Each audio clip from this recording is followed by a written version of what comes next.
how important is walking for our mood, for our happiness, and for our overall mental health? If you ask people to rate before they go for a walk how they're feeling now, on a scale of 1 to 5, they might say, I'm feeling it around about a 2. And if you ask them to rate how they'll feel after they've gone for a walk, they'll say, probably about a 2. Then you bring them out for a walk for 20 minutes and you ask them to rate how they feel. They'll now say a 4. So we persistently underestimate how good a walk will make us feel. And that's true even for people who dread walking, who dislike walking. Yeah. Our bodies and brains need movement, and that movement generates all sorts of wonderful molecules that feed back on our sense of well-being, that facilitate good things in terms of our musculature, in terms of our heart rate, and in terms of what's going on in the brain. Look, you're a neuroscientist, and I know from doing some research on you that you have studied a lot of things about stress and depression and its impacts on particular parts of the brain, including the hippocampus. And that's an area that can get affected quite powerfully by walking. I wonder if you could expand. Yeah. So, I think one of the great discoveries or rediscoveries of the last kind of couple of decades in neuroscience is the realization that the brain is a muscle, or functions like a muscle. It's plastic. If you work it, it changes dynamically in response to what you do to it. If you leave it, it tends to atrophy. So the parts of the brain that are concerned with learning and memory is a part of the brain called the hippocampal formation. It's also the same part of the brain that's involved in the processing of information about stress. And it's also very badly affected by depression. And here's, I think, one of the amazing discoveries. We now know with absolute certainty, as certain as we know anything in science, that lots of aerobic exercise, getting out and moving, walking lots, materially affects the volume of the hippocampal formation. It gets bigger as the result of exercise, and the functions it supports get better as a result of exercise. And you can demonstrate this in all sorts of ways. We've done studies, for example, with sedentary college students, and we've made them do forced exercise regimes on bicycles, on exercise bikes, and shown that molecules that are expressed in the brain, which float into the blood, including brain-derived neurotrophic factor, go up, and memory in these students goes up. But even more dramatically, this capacity is retained right throughout life, so it's never too late. So I'll just pick on one very important study. Art Kramer's group in Chicago have taken a group of about 120 people in their early 70s, divided them into 2 groups, one who were just left to live their life randomly into 2 groups. They live their life as they always live it. And the other group are brought out for a walk 3 times a week. That's all, for about 1.5 miles with a physiotherapist in small groups of 2. And they're followed for a year or so. And what you see is in the walking group, improvements in memory, improvements in attention, an increase in the volume of the hippocampal formation, an increase in the amount of this amazing substance, BDNF, in the blood. And the 72-year-olds start to perform on psychological tests at the same level as 68-year-olds do. So in a very important sense, you've reversed the functional aging of the brain, whereas the other group, who just continue their sedentary telewatching lifestyles, they continue on a pathway of decline. Yeah, I mean, that is incredible. And I like the point you're making, that it's never too late. That's the important thing.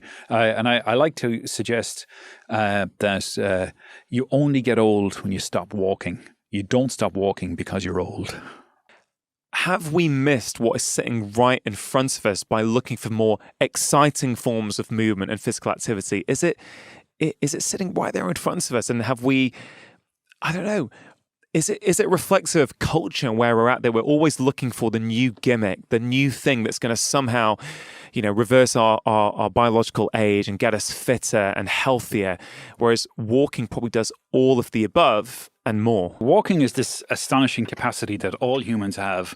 It's kind of like the superpower that we have that we've overlooked. Yeah. We've made it easier for the default to get into your car.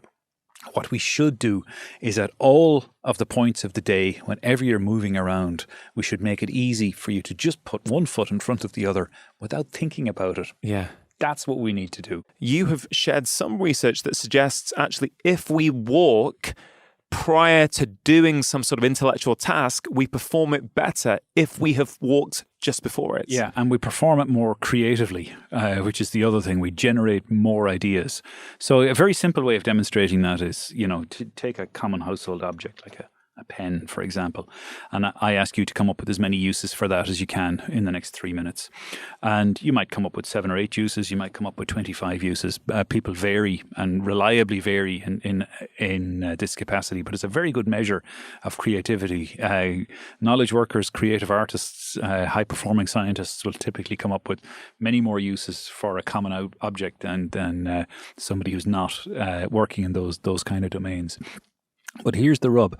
For 100 years or more, psychology has explored creativity in people who come to a lab and sit down and do a creative task. What psychology has not done is asked what would happen if we got people to move prior to getting them to do a creative task.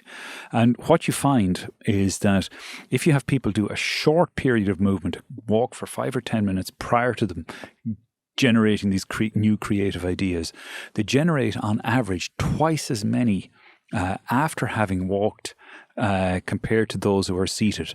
And the studies on this are very beautiful. They're very carefully controlled. There's one where they've had people sit on a treadmill on a chair, and they've had them walk on the self-same treadmill. And again, you find the same thing coming through, that walking either on the treadmill or walking around an environment, you will on average generate about twice as many new ideas. Yeah. Now, here's the important thing. It's often suggested that creativity diminishes with age. And that doesn't appear to be entirely true. But what is certainly correct is that if you get elderly people or people who are older in their 70s to walk prior to a creative idea generation, they will generate twice as many ideas as sedentary 20-year-olds who haven't walked. So I've already said it's never too late in terms of changing what happens inside your head as a result of walking. Neither is it too late where creativity is concerned. It's mind-blowing, isn't it? We're seeing benefits for our physical health, for our mental health, for our creativity. How accessible is that? Walking before you do a task, whether it's walking your kids to school, whether it's before we get in the office, whether it's simply a case of, having a break at lunchtime where you go for a 10 or 15-minute walk. It's not only that it's going to make you feel better, it's going to make you more creative. And so many of us are trying to actually become more creative, solve problems that we have in our lives, relationship problems, all kinds of things. It's always better after a walk. Yeah. So the trick, at least the trick I use, is write down the few bullet points of what it is that you're trying to do. And that organizes your thoughts into a kind of a schema. And then just put it down and go for a walk and come back to it. Yeah. That's the way. So you kind of almost signposted to your brain, these are the 4 or 5 things that I need to worry work about. on. And then you forget about it. Just go for a walk. And let your deeply clever brain do the work for you. Yeah, incredible. And if it hasn't worked as a result of the walk, sleep on it. And there's John Dos Passos, the novelist, used to say whenever he had trouble with writing, he would let the committee of sleep solve the problem for him. It is clearly the case as well that for difficult problem solving, having a good night's sleep can often, not always, but can often facilitate the problem solving. And having had a good day of movement before sleep helps you sleep. Shane, I've really, really enjoyed chatting to you. I think you've written a brilliant book. This podcast is called Feel Better, Live More. When people feel better in themselves, I think they get more out of life. I think this conversation in many ways is you're very, very strongly making the case that when we walk more, we live more. Yes, it's the environment. Yes, we'd love it if urban settings and cities and workplaces and schools could be set up in a way that makes it much easier for all of us to walk. Having said that, I wonder if on an individual level, you can provide some tips, some actionable tips that people listening to this podcast can think about applying into their own life immediately to improve the way that they feel. Yeah. So always have a comfortable pair of shoes close. If you're wearing high-heeled shoes to work, keep a pair of runners under the desk so you can go out for a walk at lunchtime. Set your computer, if you're working at a computer, to have the alarm go off every 25 minutes, which I do, and get up and go for a walk around. If you find that you have to drive your car to somewhere, park as far away as you reasonably can and walk that extra distance. If you're taking the train to work, as I do, get out 2 stops early and walk that last remaining distance. Those kinds of things, just very, very simple changes. If you're going out to get lunch at lunchtime, don't go to the closest shop. Use Google to help you do the restaurants near me or the shops near me, and try and find somewhere new that's a little bit further away, so that you just get in an extra 1,200 steps here, an extra 800 steps there, so that at the end of the day, somehow you've racked up 10 or 12 or 14,000 steps and you haven't thought about it at all. If you enjoyed that clip, here's another powerful clip that I think you are really going to enjoy. You not only produce more immune cells, like there's natural killer cells. They kill, for example, cells that become infected with viruses. This is why physical activity is so good for us. It turns on all kinds of good processes in our body that keep us from aging and keep us from getting sick.